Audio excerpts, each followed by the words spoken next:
of all, please allow me to extend our warm welcome to all the speakers and the panelists for this very important CCP webinar on China-Pakistani relations. On behalf of President Wang Huiyao and Mabel Miao, who is our Secretary General, we want to recommit ourselves to doing our best to reinforce China-Pakistani friendship and brotherhood. And I listened very carefully to Senator Said's important opening speech. Senator Said does not need recommendation or introduction. In China, is a household name. He's well known, and I also enjoy his conversation in one of our common WeChat groups, for example. And I think he made all the right comments. And I think the recent internal affairs which happened in Pakistan leading to the change of the prime ministership was viewed by China as purely a domestic affair in Pakistan.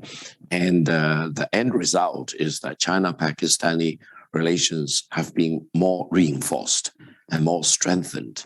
And this is made known not only to people here in China, but also in Pakistan, and also to all the other countries in the world. That is, China-Pakistani relations are truly all-weather friendship and solidarity and camaraderie, for example, whatever you name it. And it can withstand whatever pressure points, domestically or internationally.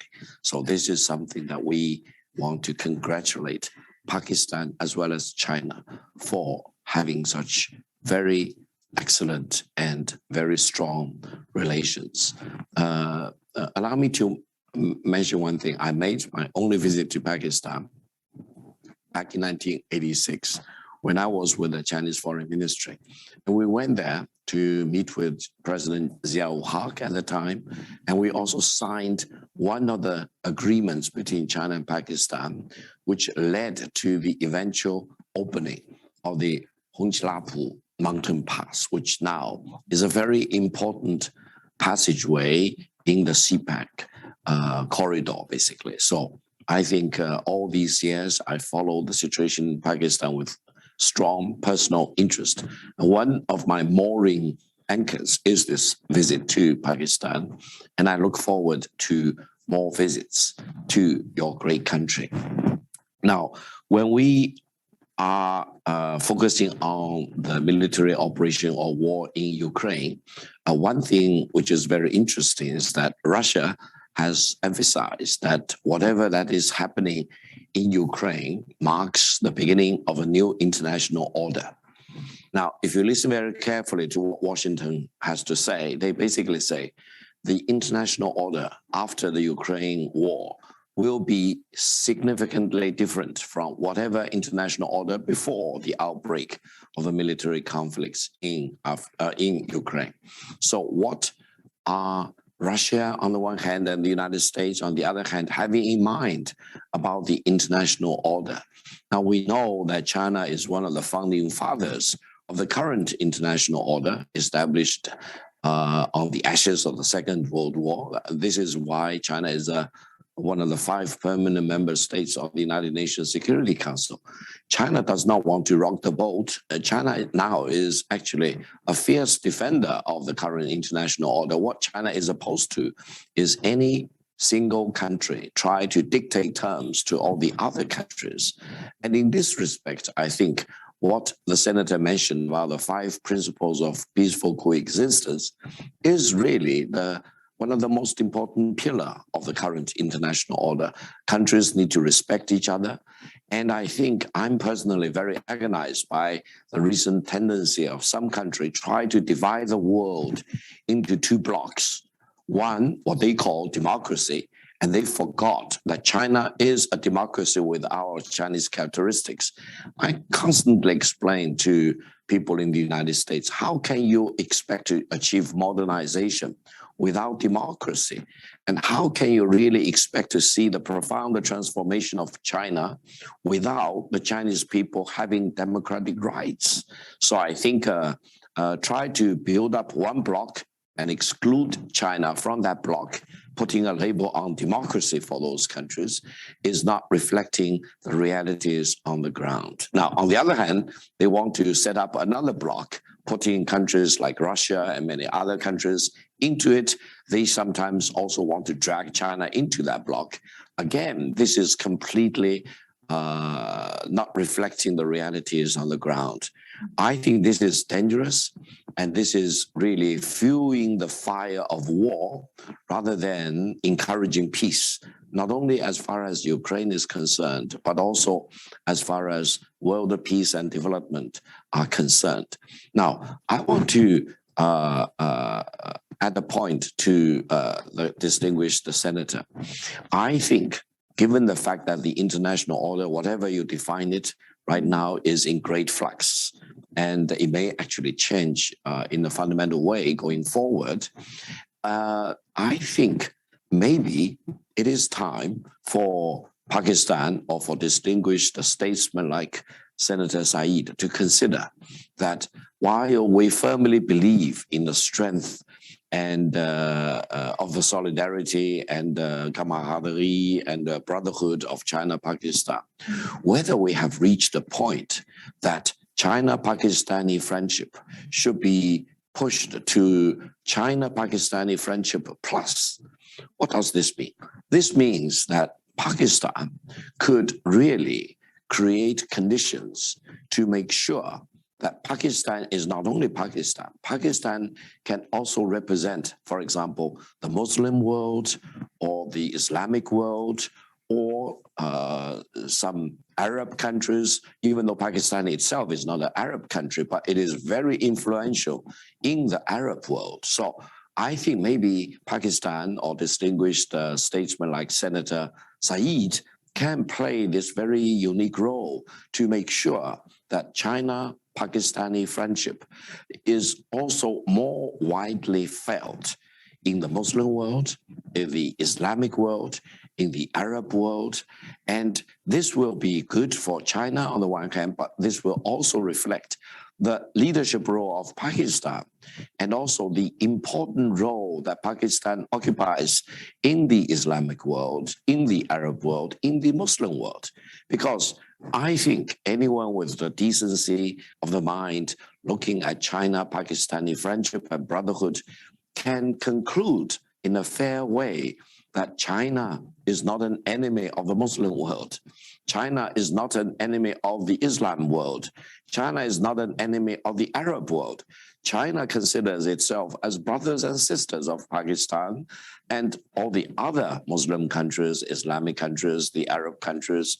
Therefore, while there are countries in the world which want to sow this discord between China and the Islam world, China and the Arab world, China and the Muslim world, especially focusing on, for example, Xinjiang, I think they will fail because true brothers and sisters in Pakistan can be really loud and eloquent witnesses to this kind of solidarity between the Chinese people and the Muslim people, Islamic people, the Arab people, for example. Anyone who accuses China as an enemy of the Muslim world or the Islamic world are not telling the truth. They are false witnesses in a sense.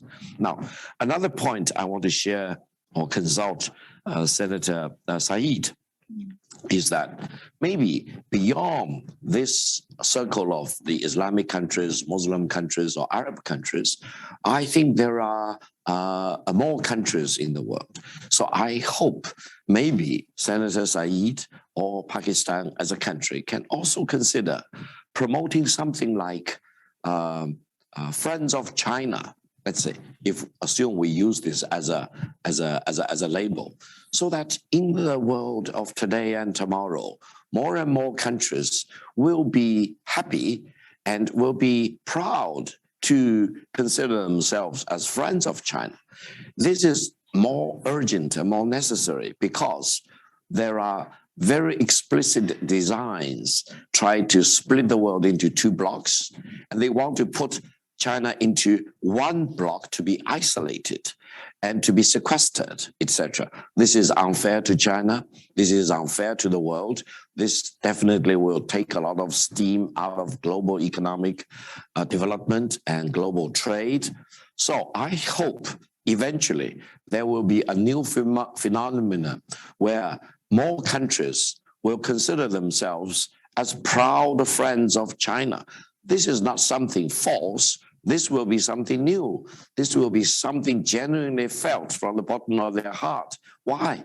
How can you really explain the fact that after 44 years of economic development, opening to the outside world, and political and economic reform in China, China now is the largest trading partner with more than 130 countries in the world. This phenomenon is exactly the flip side of what the United States were back in 1978. Something must be happening over the past 4 decades or so to lead to such profound transformation in China, completely transforming itself. And this is actually something that countries like the United States and EU member states should be proud of because they were involved in this process. But it is dangerous for them to try to isolate China. Therefore, my personal great expectation for Senator Said and Pakistan is that you will step up to this great historical challenge and create and unleash a new movement in the world so that people will just tell the world what they feel in the bottom of their heart and consider themselves to be friends of China, to be proud friends of China. And I hope this will really prevent this very vicious division of the world into 2 opposing blocs from happening. Thank you very much. I listened to what the senator has to say very carefully. 2 points. One is that it seems that Washington apparently is worried that they do not have enough enemies. And China is always worried that we do not have enough friends. And I think on one important occasion, Pakistan stands up and say, if you cannot count on anyone, count on Pakistan. And this was really very moving in China. We always remember that. So if anyone else fails, Pakistan will be there together with China. And I hope this sentiment will be reciprocated here. Whatever or whichever country fails, China will be here, shoulder to shoulder and back to back with Pakistan. Now, the other thing is that Senator mentioned Chinese Ambassador Geng Biao to Pakistan.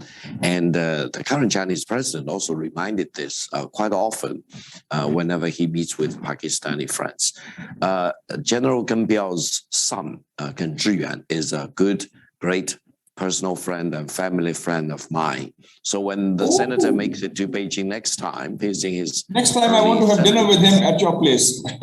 Absolutely. I want to set up a meeting so that you, on behalf of Pakistan and the great Pakistani people, will meet with Mr. Geng Zhiyuan, who is the son of General Geng Biao, former Chinese ambassador Geng Biao to Pakistan. I can assure you his family is a great friend and supporter of China-Pakistan friendship. And I just hope China-Pakistan friendship going forward will be China-Pakistan friendship plus. And how much this plus will be, Senator, I think we are very much in your great, capable hands. Thank you very much. The sky is the limit. The sky is the limit. This plus. Sky is the limit.